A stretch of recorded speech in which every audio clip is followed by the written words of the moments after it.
Ladies and gentlemen, welcome back to the Exceptional Conservative Show live from the nation's capital. That's Washington, D.C., to you and me. Lisa Noel Babbage is with us tonight out of Georgia's 7th Congressional District. Gotta ask you, Lisa, you are a strong Christian. Why would you want to come to D.C.? I just became a grandmother this summer, and Really? finally, I did. I have a little grandson, just turned 5 months old. But for our children and our children's children, I think that's why we have to stop being bench warmers and kind of get in the game. And so it seemed the perfect time for me to go ahead because we have an open seat in the 7th. And as you said at the top of the hour, it was a very close race last time around. It's a toss-up. We need someone to go in there and do what needs to be done to represent Georgia and represent our country. Can I tell you why it's always a toss-up out of Georgia 7? It's always because you have a rhino who runs, and so it's like there's no real big difference between the Democrat and the Republican. Maybe a few smirches here, there, and the other. You're running in Gwinnett County, and I have to ask you: is Gwinnett County, are they supportive of Donald Trump and his endeavors? He didn't take the county, I think, if you want to be very specific, Yeah. last time around, and that's kind of the power of, someone like a Stacey Abrams that can come in a non-presidential year. But the game's going to be different. He just kicked off Black Voices for Trump this past weekend. It was a great event.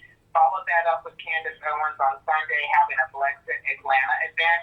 So the black vote is being engaged. But, you talked about rhinos running. We forget that the 7th district has been one of the most diverse districts in the state, and all pretty much in the nation. Yeah. Year after year after year. A lot of those voters, 20% Hispanic, 15% African American. We have a huge Asian population.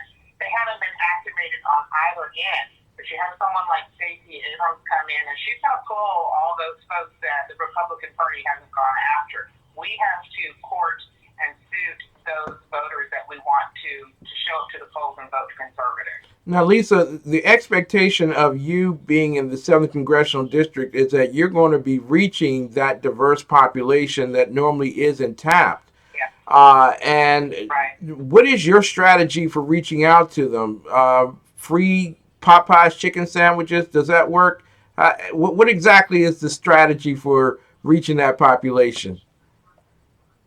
You know what? Chicken works for everybody. I don't care what color they are. But I will say what, especially in the South. Especially in the South. But I will say one thing. A lot of those voters have not had anyone knock on their door. Yeah. That's something that I plan on doing. I'm going to put my face in front of their face. And that's something that, again, just showing that you care about those communities. The Republican Party doesn't historically go after people who live in apartment complexes because there's all sorts of regulations regarding going on that site or where these people live and work. I know exactly where these people live and work, and I'm not afraid to go to those communities because I already have a vested interest in those communities. I'm from Atlanta pretty much, and so my stepfather is Hispanic. I went to a high school that was predominantly Hispanic, a very multicultural environment. It doesn't bother me. I actually enjoy interacting with diverse people, so that's what I'm going to do. I'm going to put my face in front of their face. Now, that is that old conventional standard of doing that. Don't you understand that we live in a modern society where social media and someone's got to like me and click and tap or something or the other? Are you getting help in terms of social media as well? Well, I have a full social media campaign that I'm launching in January. I'm really excited about. We have a lot of things that we're fine-tuning right now over the holiday season, and we're going to launch all of that full steam ahead in January. But, of course, I'm going to use social media. I'm going to use technology. My grandfather invented the computer, so that's definitely going to be something that I use to spearhead my message out to conservatives and even conservatives who have voted Democrat in the past. I'm going after those votes. Exactly. Now, people Yeah. can go to your particular site right now at Babbage for Congress. Want to destroy our republic. Those are kind of terse terms to be using for those who happen to be in Washington, D.C. and attempting to do the destruction with an impeachment. Got to ask you, is impeachment on the minds of the people in Georgia 7, or is it the economy? It's a little bit of both. I think people don't even like to say the word impeachment, especially if you're a Republican and you have a Republican sitting president.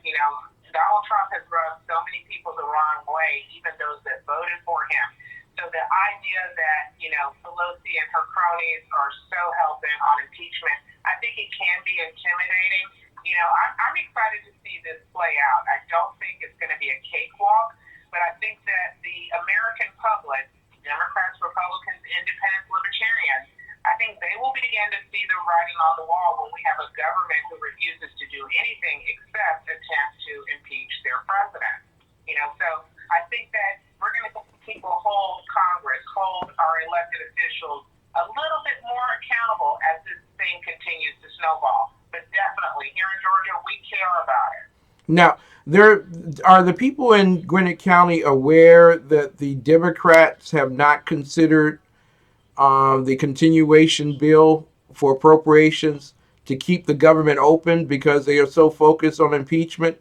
Are you bringing that knowledge to them as well in terms of what's happening in Washington? There's one great thing about being in the Bible Belt. It doesn't fall squarely on the shoulders of candidates to bring that knowledge. We have so many patriotic constituents that have their own newsletters, and the information is just being bombarded into the minds of voters. Now, of course, there's this group of people that haven't been activated, and we've got to reach out to them as well. Because if you're a Republican voter, if you voted Republican in any of the last elections, you're getting the information. You're on someone's mailing list, and you're getting the information. It's not from your candidate, from the numerous patriotic citizens we have in the 7th district and surrounding areas. And this message is being bombarded to those of us who are here in Georgia. Now, I want to go. Back to the line of questioning for being a Republican because you are a black woman, and it was black women that came out and voted for DeSantis in Florida. Surprisingly, it was black women that took DeSantis over the top in Florida because they were concerned about the charter school initiatives. So I have to ask you, in the state of Georgia or in Gwinnett County at least, are issues like charter schools and abortion a deficit for you in terms of speaking to those individuals? Well, my tagline, or the thing that I'm most known for is the pro-life issue. So I'm pro-God, I'm pro-America, I'm pro-life, and definitely, especially in the 7th district, that's something that is really a topic of conversation. We recently had the heartbeat bill come through. Governor Kemp, of course, is up for a vote. There's opposition for it, but we've had lots of people in our area. There's an organization, Faith and Freedom Coalition, that's housed right down the street from me in Gwinnett County. And, organizations like that, the GOP, we're all pushing for stricter regulation on abortion because we care about life. It's not to limit the rights of any woman or man for that matter. It's because we care so much about the lives of Americans. And we do, care about the lives of children in other countries as well. So it is definitely a key issue. But, when you talk about life, you have to talk about school choice. It's not just about the infant. It's not just about the fetus. We're talking cradle to grave. We want to make sure that everyone has a chance to achieve that American dream. So to me, it all kind of goes together. But I think you can sum it up in a nutshell of our economy, and that's where President Trump has done a tremendous job, especially with African Americans. Now, are people offended? Now, because I remember this guy named Barack Hussein Obama. He was president, the last guy, and he never took a moment saying that he was responsible for the end of the recessionary period, that the government was doing well, that black people were working more hours, even though that was because of Obamacare. You had to have two part-time jobs to pay for the full-time job you lost. Um, 3. There you go. Uh, so is it wrong for Donald Trump to, as he did this morning, take accolades for the great and tremendous economy that the United States has? And does any of that have to do with Barack Obama? I don't think we would be hard pressed to find one single individual in this state or probably 48 states that would not give President Trump credit for the economic gains we've had in this country. I mean, no one can challenge that. Everyone knows he's a businessman. Everyone knows that he's had to overcome obstacles. And when the facts are what they are, and one thing that his team keeps doing is repeating those facts. Even at the Black Voices for Trump, we heard those facts again and again. Lowest unemployment rate right now. He's bringing it back to black people who have been overlooked in this quote unquote free economy. No one can deny what he has done. And Exactly. I know there are a lot of people who love their 401k plan right now because of the great presidency of Barack, forgive me, not Barack Obama, but what's the economy like in the 7th Congressional District? And what strategies would you take to Washington, D.C. to help improve it if need be?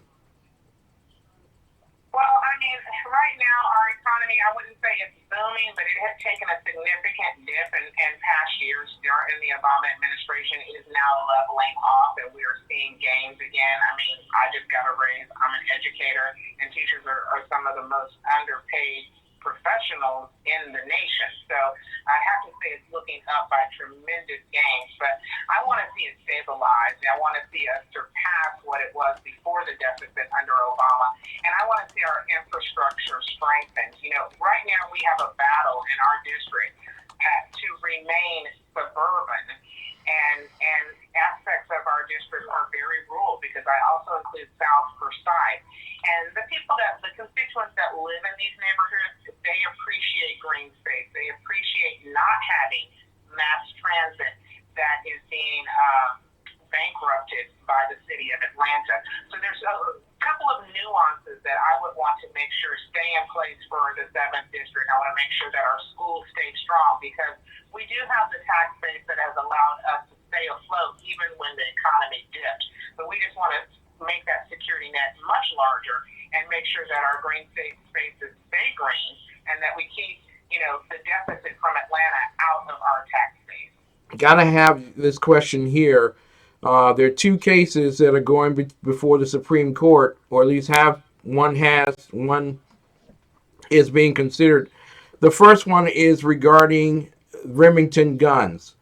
The corporation has been notified by the Supreme Court that they will not hear an appeal of suing the Sandy Hook family suing Remington Guns as a falter regarding the Sandy Hook debacle. I got to ask you here your opinion on the Second Amendment, and is that the right thing to do to sue the gun companies because some idiot goes into a school and blows it to pits? Well, I think the first thing we want to do is we never want to forget the fact that lives were lost. Again, I'm an educator, and we are face to face with the possibility that a madman or a woman will come into our school and attempt to take the lives of innocent children. So we never want to forget the fact that we mourn for those families even today, just like we don't want to forget 9/11. But I will say our Second Amendment is not to protect our right to hunt. Our Second Amendment is to protect our right to overthrow a corrupt government, and the right to bear arms should not be infringed. And so, we have so many players in this story that just came down today, this decision that just came down. If it had been some knockoff import gun manufacturers, we probably wouldn't see this case going the way it is. But the fact that Remington has the bankroll and the reputation that they can shell out a lot of dough and make a big splash in the papers, I think that is a factor here.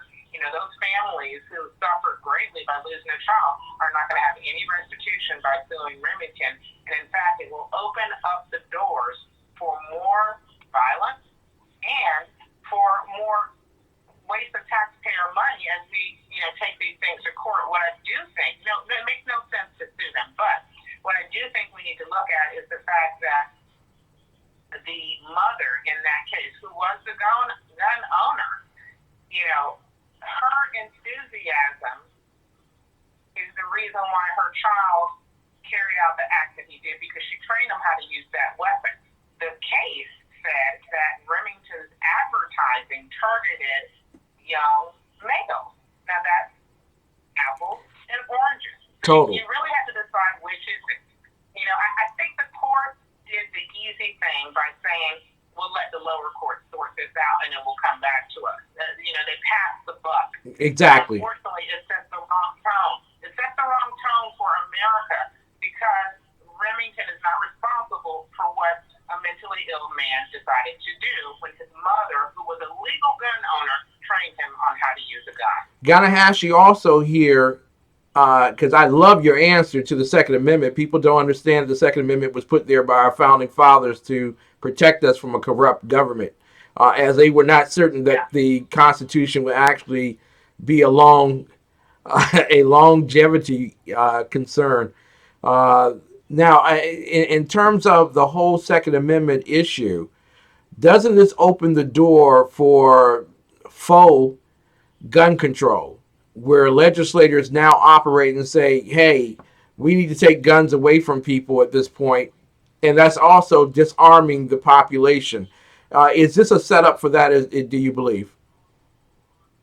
Of course, it can be used for that, and there's no guarantee that they would not, slingshot this into trying to take guns away from everyone. I do think those that are mentally ill should not have guns, and I think everybody believes that. But what we have to do is draw the line between those who are certifiably mentally ill and your John Q. public that is actually the last line of defense of our Constitution.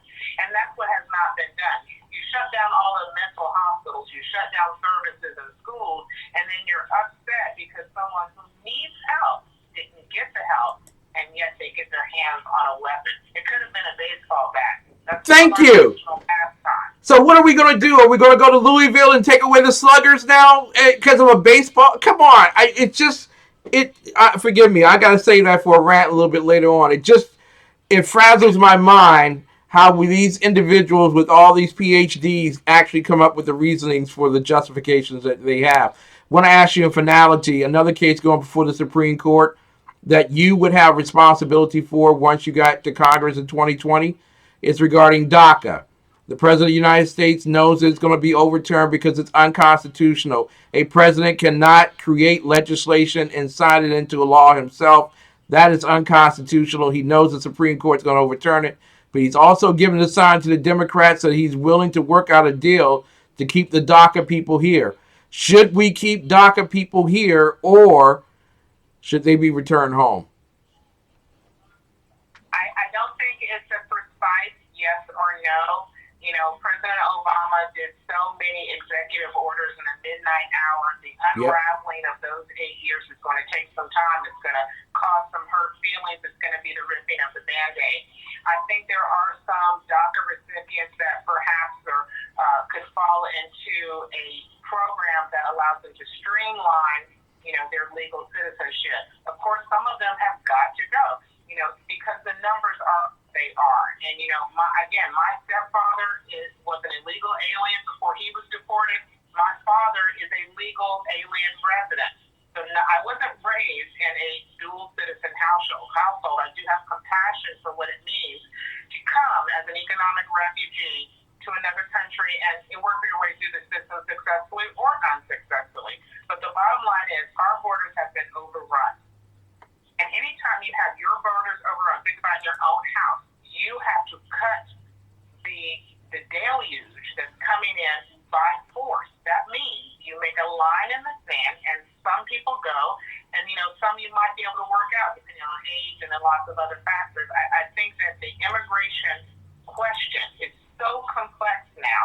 It's really hard to even navigate in this amount of time. But I'm proud of what the president is doing as far as making concessions, and I'm willing to say that my pastor is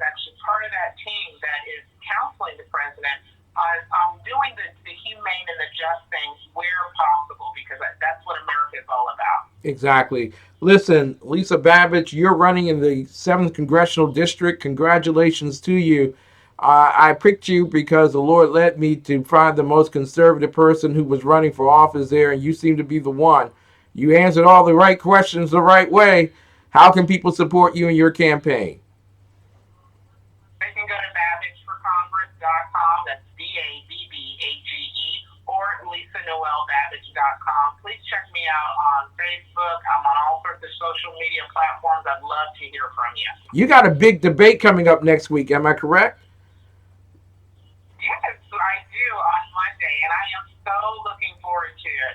Let me just make this one little plug, and I'll let you conclude with whatever you want to say. But, I am the only candidate in this race that's offered to volunteer part of her congressional salary back to the 7th District. That's how committed I am to making sure that the 7th District wins. And I'm going to be conveying that on Monday in our debate.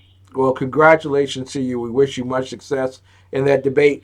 For those people who happen to be in Georgia watching and they want to come hear you longer than this particular interview, Yes. where should they go on the 18th to listen to you?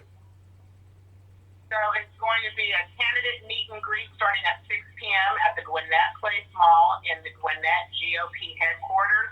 And it will be from 6 to 9 as we go into the debate after. We just received our marching orders on that, and I can't tell you how fired up I am. Please come by the table, shake my hand, let's talk. I'd love to connect with you. There you go. Lisa Noel Babbage, ladies and gentlemen. And one of the most admirable things I got from this interview, I did not know this, is the relationship of your family members when it comes to the issue of immigration. I did not know about the illegal alien in your family, and I think it's I think it's just admirable the way you're answering it on a constitutional basis rather than on an emotional leftist bent. And so, congratulations to you in terms of that reasoning. Uh, God bless you. We look forward to having you back on in the not too distant future. Ladies and gentlemen, you are watching the best in urban conservative talk. It is the Exceptional Conservative Show, live from the nation's capital. That's Washington, D.C. We will be right back right after this message.